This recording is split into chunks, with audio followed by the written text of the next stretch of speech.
Sudah terlihat ya Bu ya, saya mohon izin untuk present screen ya. Sudah. Ya, jadi ini adalah halaman utama dari GN Counseling. Di sini saya terlogin atau masuk sebagai admin. Nah, untuk menu admin dan menu siswa sendiri itu nanti berbeda. Perbedaannya yang paling kelihatan tuh ada di menu dashboard ini. Menu dashboard ini adalah pusat dari pembuatan kelas, dan pembuatan kelas ini bisa ditambahkan dengan tambah kelas baru. Nah, ini sebenarnya bukan kelas ya, tapi materi. Materi itu penambahnya ada di sini nanti. Nah, tetapi sebelum masuk ke materi, saya akan masuk sebagai siswa biasa. Saya akan logout terlebih dahulu.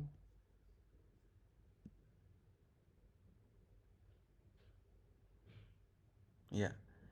Di sini bisa dilihat bahwa ada tentang BK. Di sini tentang BK ini ada visi misi, profil guru BK dan data siswa.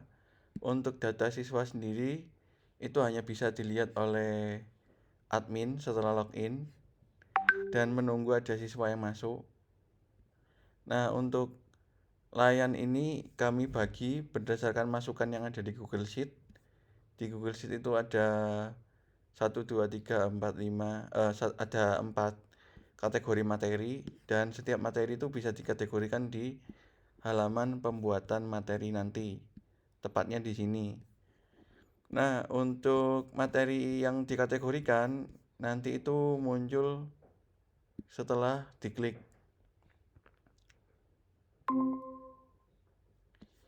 Nah, setelah diklik itu nanti ada kategori materi sesuai dengan Google Sheet. Saat diklik itu akan muncul materi-materi yang sudah masuk ke dalam kategori tadi. Nah, namun di Google Sheet-nya itu masih ada beberapa bagian yang kurang jelas. Seperti materi tertentu itu ingin diurutkan seperti apa, kemudian selain video, konten-kontennya seperti apa, lampirannya seperti apa. Nah, karena ini akan apa ya, masih sedikit kompleks, jadi saya sarankan Ibu mencoba menambahkan secara mandiri terlebih dahulu. Kemudian jika ada masalah, kami bantu dari sisi kami. Nah, jadi ini adalah kategori dari kelasnya. Kemudian di bawah kategori kelas dan kelas-kelas terbaik yang kami pin, featured itu artinya pin. Nah, di bawah ini ada isi diariku dan reservasi konseling. Diari itu juga bisa diakses di diariku atau di beranda. Nah, saat masuk ke diariku, saya harus login terlebih dahulu sebagai siswa. Nah, jika tidak bisa jika tidak login, maka tidak akan muncul halaman untuk mengisi menu dari diarinya. Jadi saya harus login dengan Google ataupun Facebook. Saya coba untuk login dengan akun Guidance Counseling.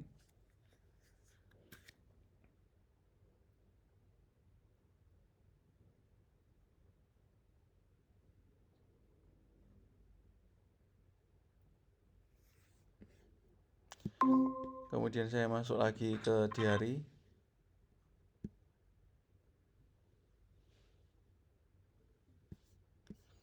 Nah, di sini saya juga sudah bisa untuk mengupdate diary saya dengan klik kirim pembaruan. Nah, kemudian itu untuk layanan diary. Untuk layanan yang lain itu ada seperti instrumen sesuai yang diberikan, ada 2 instrumen, form pemilihan layanan cepat, kemudian ada instrumen sosiometri. Nah, kemudian di sini ada konseling atau penjadwalan yang disebut dengan KU tadi. Nah, di sini bisa memilih tanggal, kemudian memilih jamnya. Jika tanggal ini sudah diambil oleh orang lain, maka jamnya akan menghilang sendiri. Kemudian klik confirm, kemudian klik nama saya, kemudian email saya. Kemudian di sini bisa memberikan deskripsi dari isu konseling jika ada.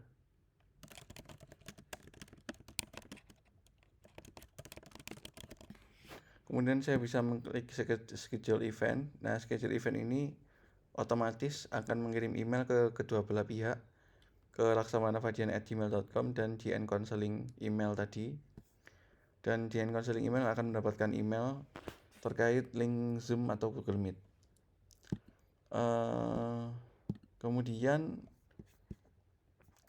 setelah itu admin juga bisa menambahkan materi di dashboard yang telah saya singgung secara singkat. Jadi ini adalah judul materinya. Misalnya materinya adalah percobaan. Di sini adalah deskripsi percobaan. Nah, jadi untuk melihat perbedaannya atau perubahan yang dilakukan, saya akan menampilkan salah satu materi di sini.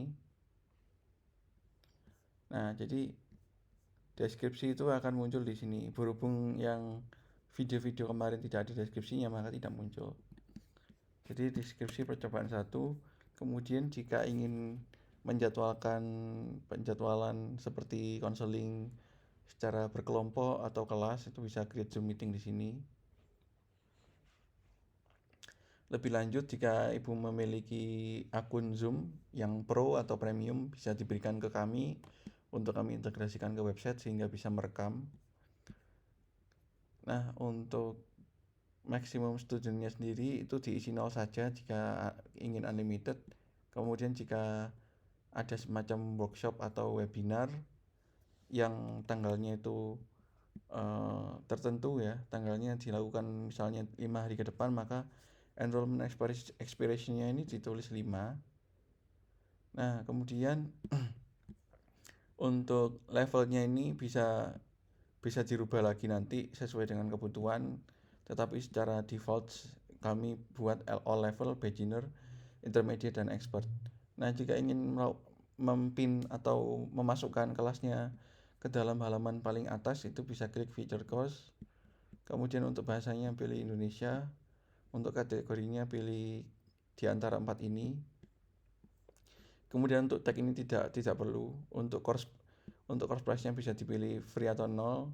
Kemudian gambar ini bisa mengambil di flat icon. Jika ingin gambar-gambar berkualitas yang resolusinya bagus, itu bisa mengambil di flat icon, misalnya kata kuncinya misalnya jam atau apa gitu, bisa ngambil di sini. Nah, misalnya saya klik ketik student, kemudian saya klik PNG, kemudian klik free download. Otomatis saya akan mendapatkan PNG berkualitas untuk thumbnail dari kelasnya. Untuk saat ini saya menggunakan yang sudah ada aja, ngambil dari Pustaka Media. Jika ingin mengunggah, pilih berkas, kemudian masuk ke Explorer nanti. Jika ingin mengambil yang sudah ada di server, bisa pilih Pustaka Media.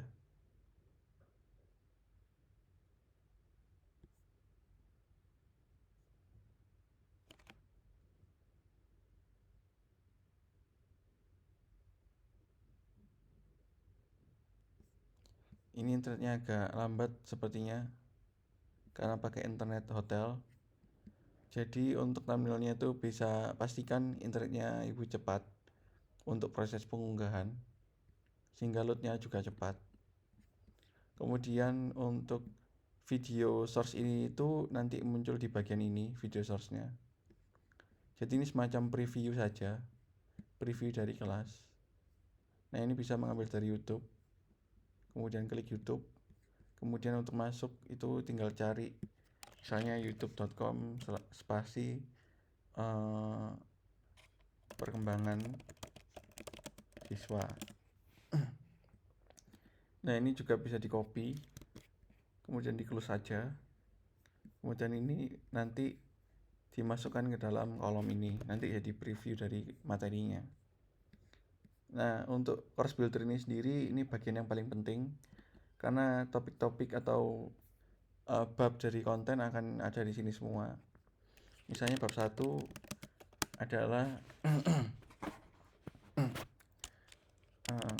kenapa BK menjaga privasi siswa misalnya. Nah, ini dijelaskan secara umum summary atau rangkuman dari babnya. Di bab ini Anda akan menemui bla bla bla. Nah, kemudian klik add topic.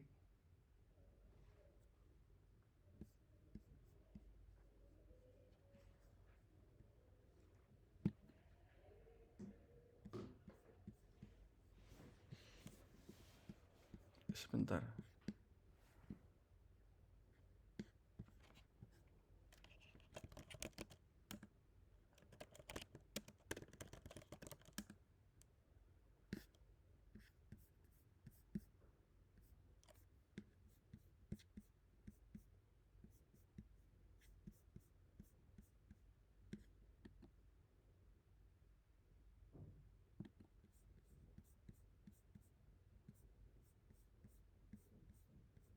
Halo, apakah Ibu masih terhubung dengan saya? Masih. Ya, ini internetnya bermasalah. Mohon tunggu sebentar. Saya refresh aja ini.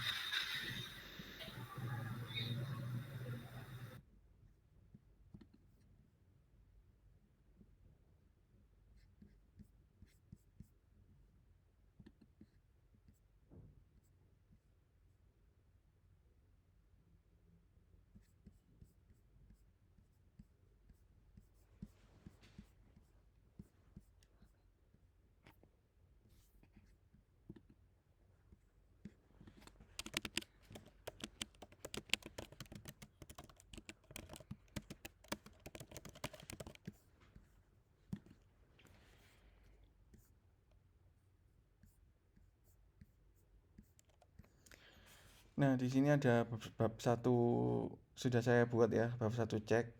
Nah, di bab 1 ini ada 3 komponen. Yang pertama, jika ingin menambahkan lesson atau materi dalam bentuk video, materi dalam bentuk attachment, materi dalam bentuk deskriptif, seperti layaknya buku, itu bisa ditaruh di sini. Misalnya setelah bab 1 saya buat chapter 1 titik 1, misalnya kenapa BK menjaga privasi siswa.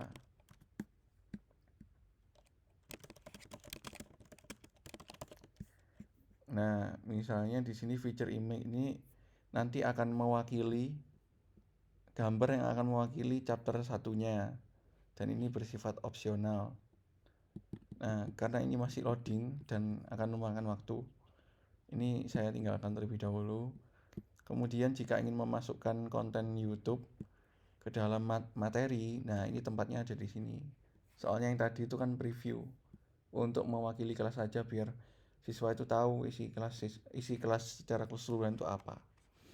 Kemudian video playback time ini adalah waktu yang dibutuhkan untuk mengakses keseluruhan materi dari chapter 1. Nah, hour ini artinya ya jam tadi, minute, ini berapa menit. Jadi saya asumsikan satu chapter itu membutuhkan waktu 1 menit. Nah, jika ingin mengupload attachment seperti PDF, seperti kuesioner berbentuk DOCX, itu bisa dilakukan di upload attachment ini. Kemudian saya klik update lesson.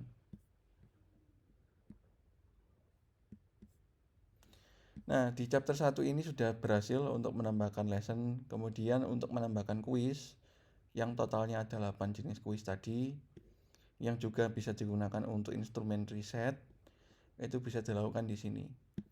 Jadi, misalnya latihan soal chapter 1.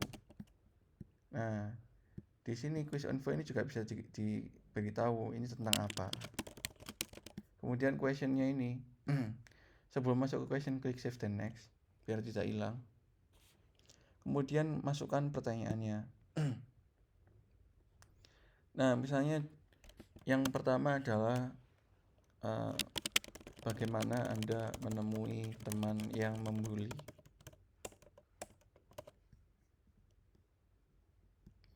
Nah, di sini ada true or false, yang pasti ada kunci jawabannya. Anda juga yang tidak memerlukan kunci jawaban dan jawabannya itu akan muncul di halaman admin, yaitu open-ended essay. Dan jika ingin wajib dijawab, tinggal klik wajib dijawab. Kemudian jika ingin membuat skor di dalam instrumen itu bisa ditaruh di sini. Misalnya skornya adalah 4. Kemudian jika ingin siswa mengetahui skor dari soalnya itu bisa tampilkan poin skor. Kemudian deskripsi ini tidak penting karena kita hanya akan menulis soalnya di bagian soal saja. Nah, berhubung essay ini tidak memerlukan kunci jawaban, berarti tidak perlu klik simpan soal dan lanjut.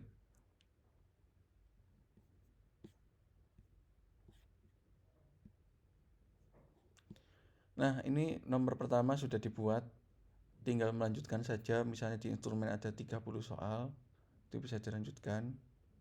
Jika ingin mengedit soalnya nanti, itu juga bisa dilakukan.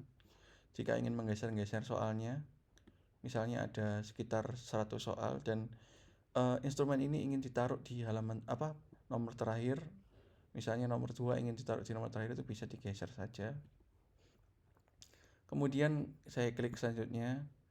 Kemudian saya bisa mengatur waktu dari aksesnya ini berapa menit, misalnya cukup 5 menit saja.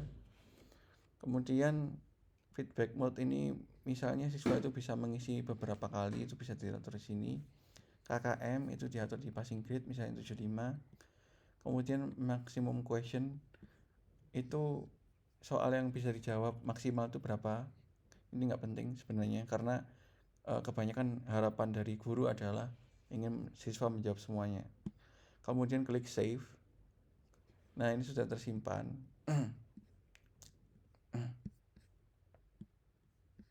Kemudian saya bisa klik close saja.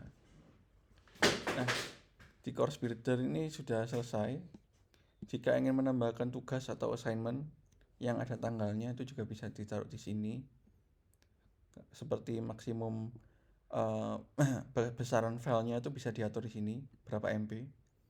Jumlah file yang bisa diupload itu di sini. Minimum pass point itu KKM, total point itu kira-kira siswa akan mendapatkan berapa poin. Kemudian durasi dari tugasnya itu berapa minggu atau berapa hari itu bisa diatur di sini. Attachment untuk mengatur referensi dari tugas bisa diatur di sini juga.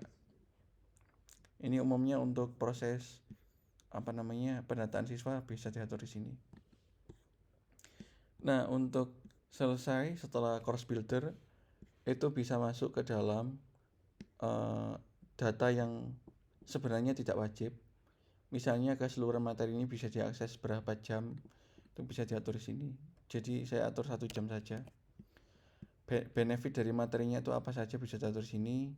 Requirement seperti Anda harus menyiapkan apa aja, itu bisa diatur di sini. Kemudian target audiensnya itu bisa mengatur kelas.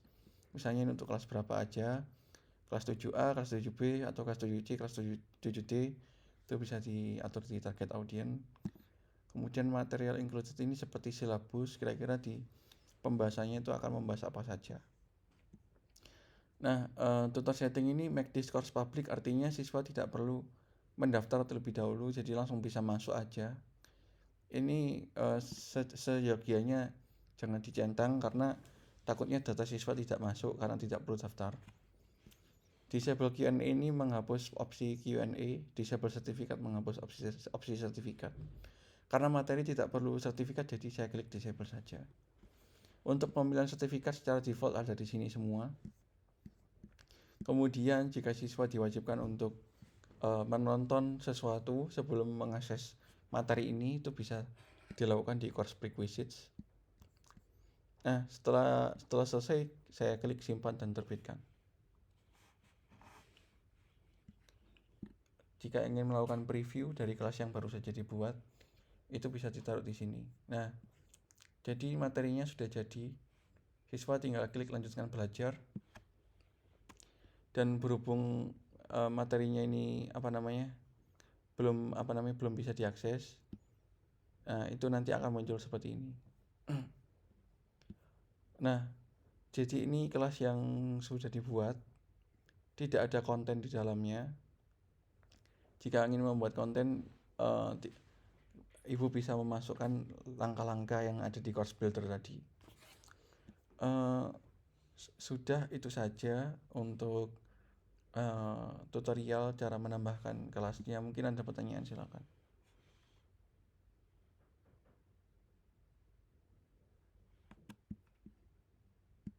Oke. Yang kuis itu kan nggak bisa ini ya, nggak buat jadwal jawaban gitu nggak bisa ya? Baik, untuk kuis sendiri itu bisa muncul jawabannya. Jadi Ibu ingin kunci jawaban begitu kah? Maksudnya ya masukkan kunci jawabannya gitu. Terus nanti misalnya hasilnya gitu kan, saya mau buat gini, tingkatkan lagi metode ininya gitu. Tapi Iya. hasilnya itu dalam bentuk teks bukan nilai. Iya. Jadi untuk memberikan feedback itu bisa masuk ke kolom kuis tadi. Nah, misalkan di advance option, saya edit dari yang sudah ada aja.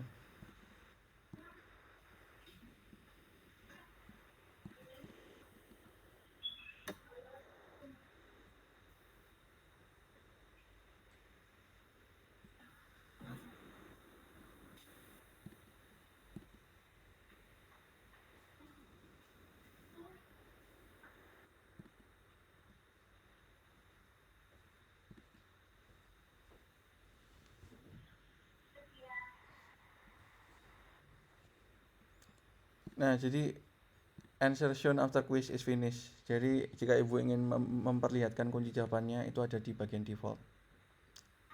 Jadi kunci jawaban itu muncul.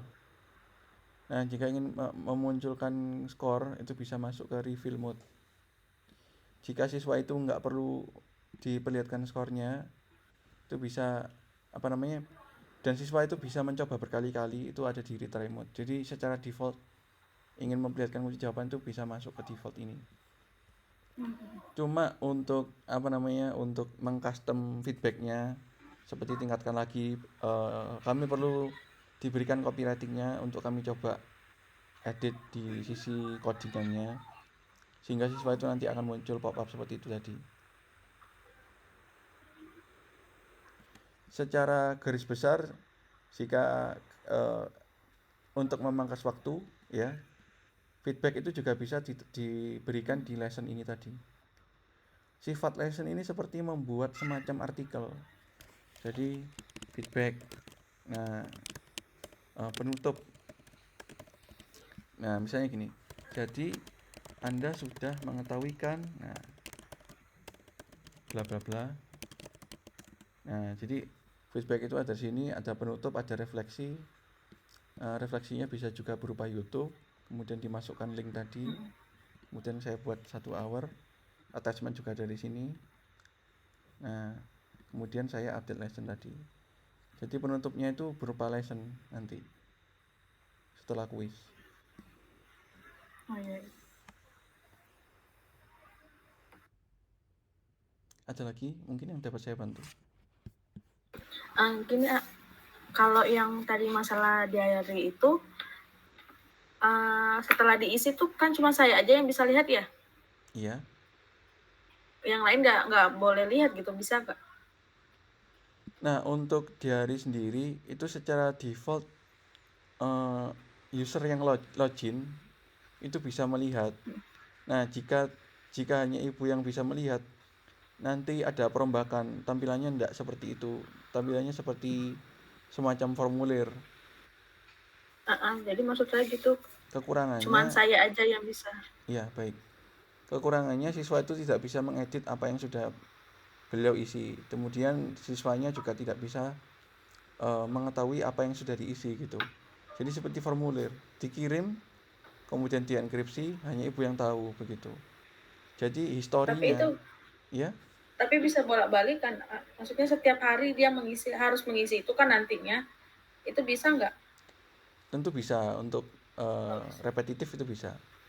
Hanya saja untuk melihat historinya kemungkinan tidak bisa.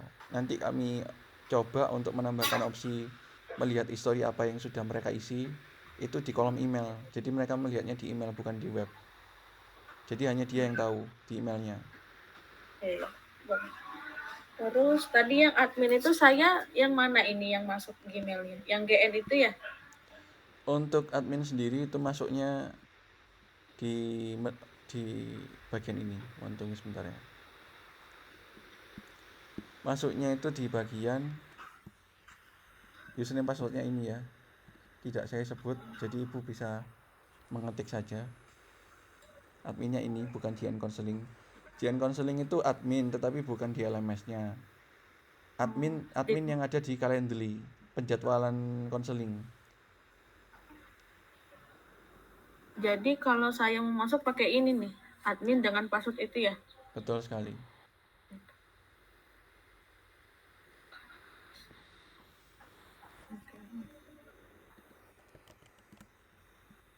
Terus yang tadi untuk ini penjadwalan konseling itu bisa nggak terhubung ke WA yang ada nomor saya itu dengan Telegram yang ada itu? Maksudnya dengan WA dan Telegram gitu? Sayangnya untuk WA dan Telegram itu kan pakai API ya. Jadi ada komponen khusus yang berbayar dan pakai API. Nah, seperti WhatsApp Blaster itu kan berbayar, orang-orang promosi itu kan berbayar. Nah, jadi untuk memangkas biaya kami itu memakai email karena takutnya API itu berbayarnya itu per bulan gitu. Kecuali ibu berkenan, tidak apa, nanti kami buatkan. Per bulannya itu biasanya berapa ya? Sekitar 300 sampai 400 sih. Seperti verifikasi email itu kan berbayar. Lewat OTP-nya SMS itu kan berbayar. Seperti itu nanti sistemnya. Nah, jadi ibu itu mendapatkan pemberitahuan seperti ini, invitation ini. Jadi ibu bisa masuk. Terus yang ini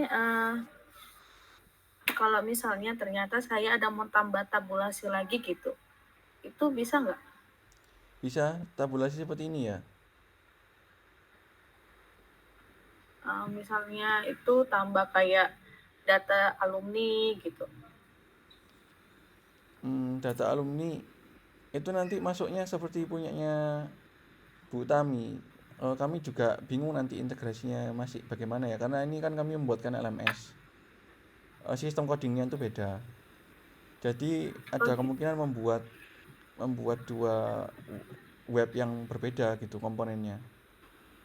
Yang ini maksudnya data alumni siapa-siapa aja alumni dari situ gitu. Nanti dia meneruskannya di mana gitu. Bukan kalau Mbak Tami itu kan yang dia bisa datanya itu bisa ditarik ke sekolah lain. Kalau ini enggak gitu. Hanya orang-orang ini aja tertentu yang bisa lihat gitu. Oh, untuk data siswa sendiri itu secara default ini tampilannya. Sebentar ya.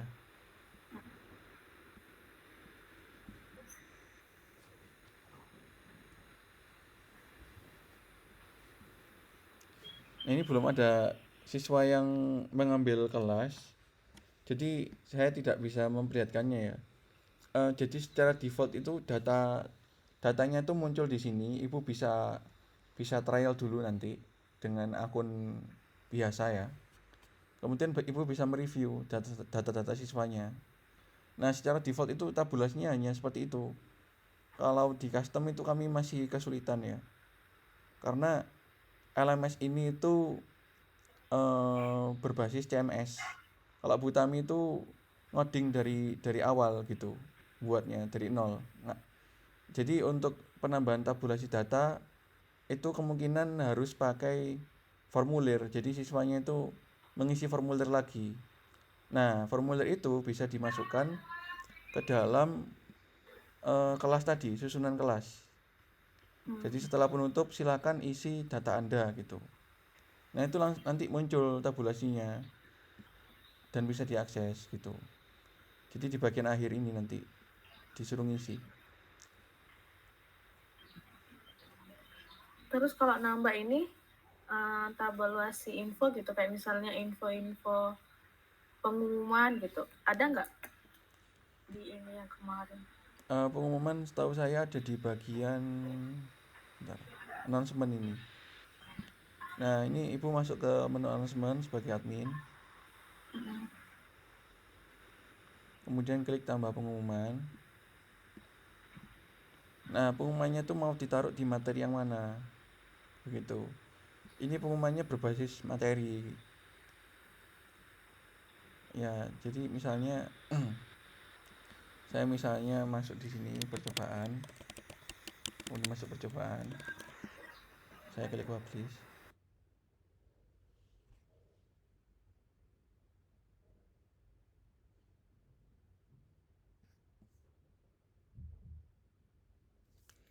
Nah, ini masuk ke pengumuman.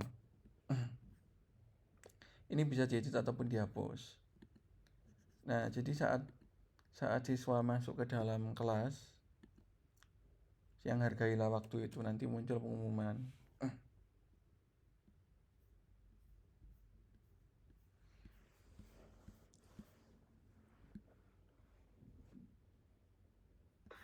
Terus kalau misalnya gini, misalnya saya mau ngasih di situ nanti data siswa bermasalah, jadi bisa dilihat sama bukan hanya siswa, misalnya sama guru gitu, dilihatnya data siswa yang bermasalah. Itu bisa nggak dilihat sama guru lain atau saya masukkan di sini di bagian mana gitu? Data siswa bermasalah kami belum membuat menunya ya Bu ya, karena kami juga tidak siap dengan prototipe yang Ibu berikan data siswa ini. Jadi kami masih berpikir ini, kami belum bisa memberikan jawaban sekarang. Kalau misalnya dibuatkan bisa nggak tuh? Bisa, tapi kami rancang dulu untuk kebutuhannya dan timeline Ya, pengerjaannya begitu. jadi gitu aja. Nanti misalnya data siswa bermasalahnya itu bisa dilihat seluruh guru, terus nanti kan dia bisa berbentuk dokumen gitu. Dokumen bisa di-download gitu. Ya, baik. Itu aja. Kalau tadi kuis kan itu ya dari instrumen tadi ya tinggal nambahkan. Iya, betul.